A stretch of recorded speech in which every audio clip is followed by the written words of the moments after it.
Hi, everyone. Welcome to another episode.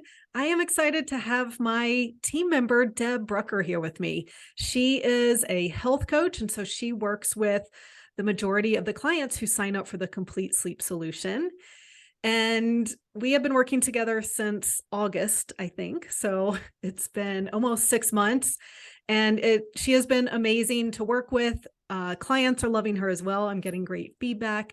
And so I wanted to introduce her to you today. And she also specializes in vagus nerve exercises. So we are going to talk about that as well. What the vagus nerve is, what these exercises are, how they help, and how she uses them with our clients. So Deb, you are in Atlanta, Georgia. Is that right? That's correct. Hot Atlanta. Yes, awesome. And are you from the South originally? No, I was actually born in Western New York, but I've been here for most of my life. So technically I am from here now, I think. Nice. And do you consider it the South? Oh yes, it's definitely the South. Funny.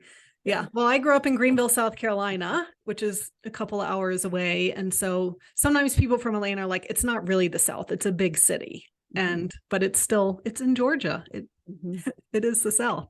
Yeah. What do you want to share with us about as far as what are your passions and hobbies and what got you into helping people with sleep and health? Well, actually, health is one of my biggest hobbies. I like understanding how the body works, why certain things happen the way they do. And then I'm a complete data nerd. I love data. I love looking at different statistics and numbers, figuring out how things go together. I like doing puzzles. So this kind of work just really called to me after I learned that my family was dealing with mold illness because of a house that we were living in at the time. I was able to learn how to help myself and my family feel better, and then figured out that, oh, you know what, that it really is kind of a puzzle when we look at our health in a complete, organic way like that, in a functional way. And it felt good. It felt right to be able to learn how to do those things, and then how to help other people learn how to feel better too. Yeah, I agree. And I mean, I love that we both had the same training from functional diagnostic nutrition. And so it's all about testing, not guessing, and really using that data. And I think that's what makes the biggest difference in us being able to help people, is because symptoms can be caused by many different things. I mean, I can list off 10 reasons why people can't sleep. It's not the same for everyone, or else it would be so easy. Yeah. But, our bodies are more complicated, and when some people's bodies get out of balance, it affects their sleep, and other people could have the exact same imbalances in their body, but they have completely different symptoms. So we really use the testing to find out exactly what's going on in someone's body so that we know what to recommend that they can change. Yeah, So, absolutely. I think yeah. sleep is so highly underrated. You don't realize how important it is until you're not getting it. And then, as we both know, that cumulative effect of not sleeping for a while, it can leave you in a pretty desperate state at some point. So that's why I think the way that we were taught how to kind of evaluate what's going on with somebody by looking at the complete picture of their metabolism is so, so important, because we're not just taking a look at one thing and still making some more guesses. We're taking a look at a lot of different things, and then how those pieces fit together, like the puzzles that I like to do, and then working from there and figuring out how can we help rebuild this person's metabolism so that they can get to sleep again.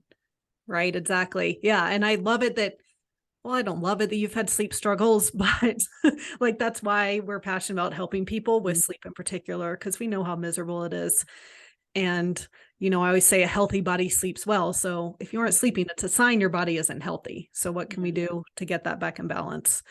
Yeah. And I Absolutely. love puzzles too. I actually want to start calling us the sleep detectives, because we're like using the lab test and, someone's symptoms and personal health history and all of that to find clues that give us clues to put the puzzle together of why they can't sleep. So, yeah.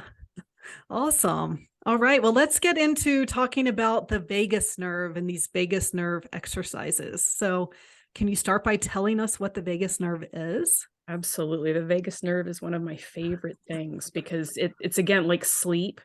It's something that we don't realize how important it is until something's not going right. So it's a nerve. It's one of the biggest nerves in the body. It starts in the brain and it goes all the way to the gut. So when we hear people talking about the gut brain connection, the vagus nerve is a huge, huge player in that. So when we're looking at vagus nerve exercises, what we're looking at doing is gently stimulating it indirectly to help increase the vagal nerve tone. So when we're increasing the tone of it, we're making sure that all of the different things in the body that it's responsible for, we're making sure that those things downstream are working right.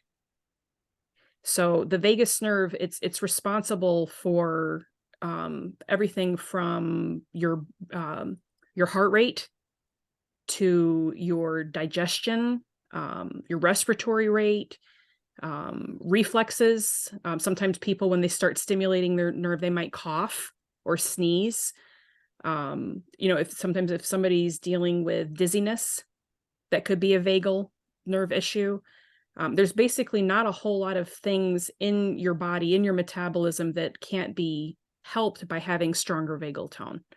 And it's one of those things that most people don't know a whole lot about. So I was excited when I found out about it, because learning to work on my vagus nerve and work on my vagal tone had a really big impact in my healing. It was like a missing piece for me. Yeah, awesome. Yeah, how did it impact you? So it initially, what I started noticing was that I stopped startling so easily. I would maybe notice it or I might jump, but I wasn't, like the cat on the ceiling that needed to be peeled down. So everything just started to calm down a little bit. And it wasn't instant. It's like with any exercise, you don't go to the gym once, come out, and you're ripped. Right. It takes some time and it takes consistency, it takes some dedication. It is one of those things. More is not always better, but consistency is what's going to really be the biggest key. But I've gotten to the point now that I've been practicing these exercises very, very faithfully and in more depth in the last year. My last personal checkup, the doctor actually scared me because he's checking my heart, and then he kept checking the same spots over. And I started feeling myself tense up, and I said, "Everything okay?" And he says, "No." He says, your vagal tone is incredible. Your heart rate is lowering 10 to 15 beats a minute on your exhale." And that was just his observation. I hadn't told him what I'd been working on. So I was like, yes. That's amazing. So it's one of those things. And I wasn't aware of that. I knew I was calmer overall, and I knew that I felt more regulated. I didn't feel, like I said, like I was jumping quite as much as I used to. So I noticed some of the more obvious things, but it never occurred to me to check something like my heart rate on exhale. But as a doctor, he knew to check that, and he noticed it. So it was a pretty significant response in only a year of it. And that's doing it consistently 2 to 3 times a day for a year, and maybe 5 minutes at a time most of the time. So it's not a huge time investment either. So that was one of the most powerful things to me, was to see what I was able to do in such a simple way in such a small amount of time. But like I said, just the consistency of doing it and having that kind of an impact was really, it was exciting for me, both as a person, seeing my health continue to improve like that, and then knowing that, hey, I know how to share this with people that we're working with so they can get the same results. Right. Yes, that's amazing. I love it. Yes. And I did do a podcast episode in the past about the gut brain axis and how inflammation from the gut can lead to the brain and vice versa. So how did those vagal exercises help with that, would you say? It's just the overall calming down, because if you think a body that feels like it's in danger is not going to prioritize healing. Mm-hmm. It's not going to prioritize, that we hear about rest and digest. You're not going to rest. Your food's not going to digest properly.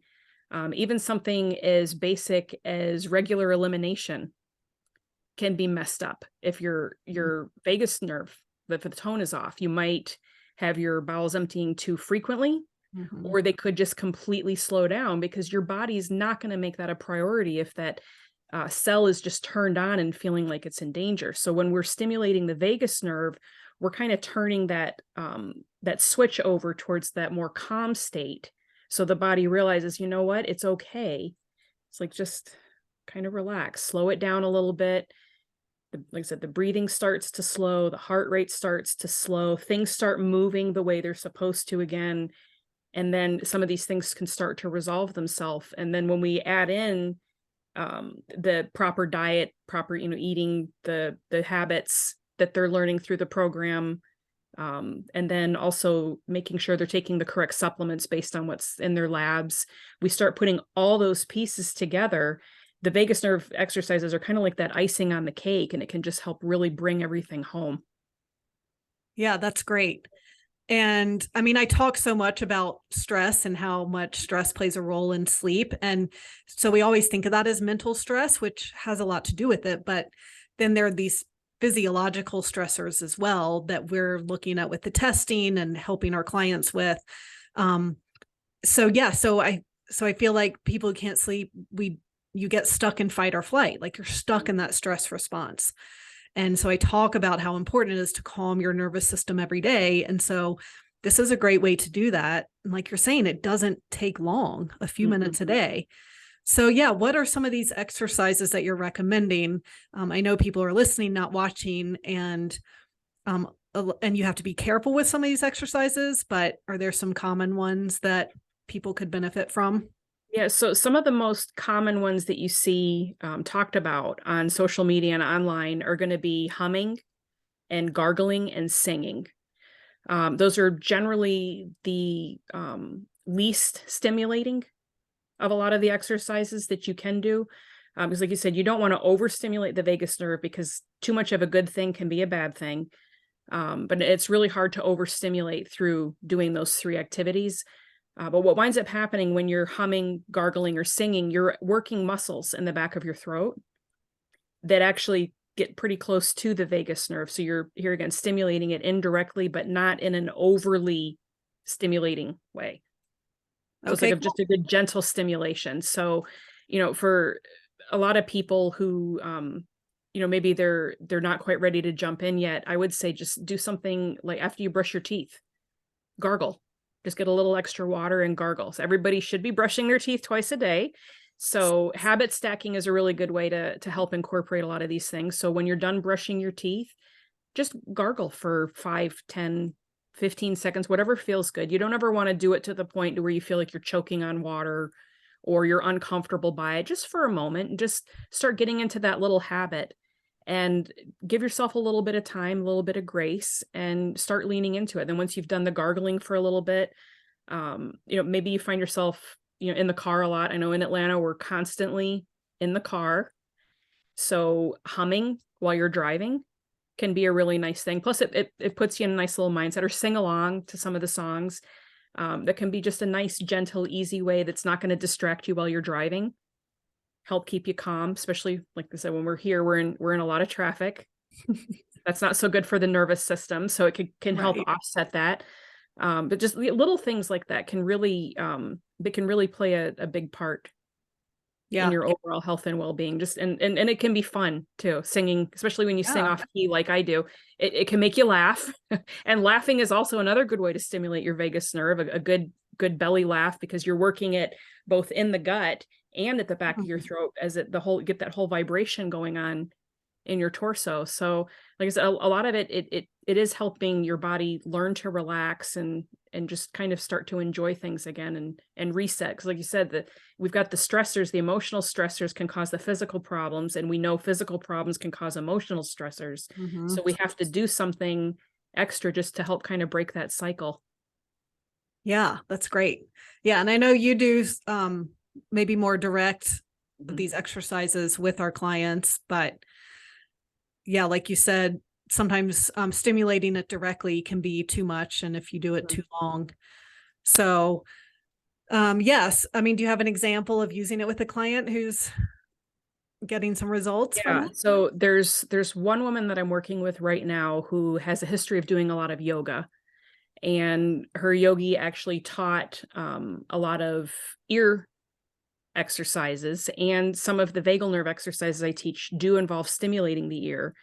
The ear is one of the most overlooked parts of the body, oddly enough, but it will indirectly stimulate your vagus nerve. So she actually started feeling like an increase of circulation in her hands and feet as we were working when she was stimulating her ears.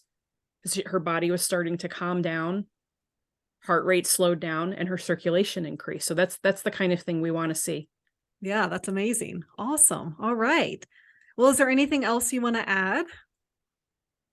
I think everybody should be doing some vagus nerve exercises because they're so important. It's like we already mentioned, a stressed out body can't sleep and it can't heal. So I don't know too many people that don't have some kind of stress, both internal and external anymore. So every little bit that we do can help. And just because it's it's not a supplement that we buy or not a test that we're doing doesn't make it any less valuable. These free hacks are just as important for overall healing as some of the other things that we're doing. It really is, part of the whole picture of health. Yes, I love that. And I love that you're doing this and helping our clients in this way. So thank you so much for telling us all about it. Oh, thank you. You're welcome.